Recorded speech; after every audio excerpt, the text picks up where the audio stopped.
নামাজটা ছাড়েন না। যত পাপ করছেন করেন, আমি বলি নামাজ ছাড়েন না। ইনশাল্লাহ একদিন নামাজই আপনাকে পাপ থেকে বের করে আনবে ইনশাআল্লাহ।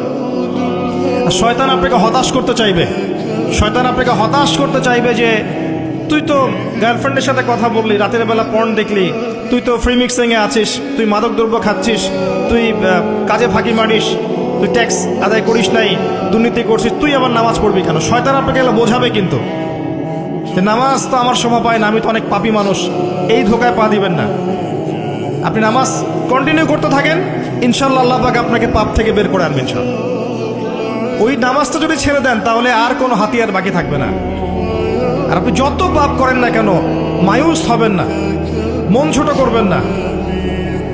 আপনার একটা সেজদা, যে সেজদা আপনি চোখের পানি ঢেলে দিয়েছেন আল্লাহর কাছে যে আল্লাহ আমার ভুলগুলো তুমি মাফ করে দাও, আমার তওবা তুমি কবুল করো, ইনশাল্লাহ দেখবেন ওই একটা সেজদা যদি কবুল হয়ে যায় আল্লাহ পাক আপনার সব গুনাহ মাফ করে দিবেন ইনশাল্লাহ।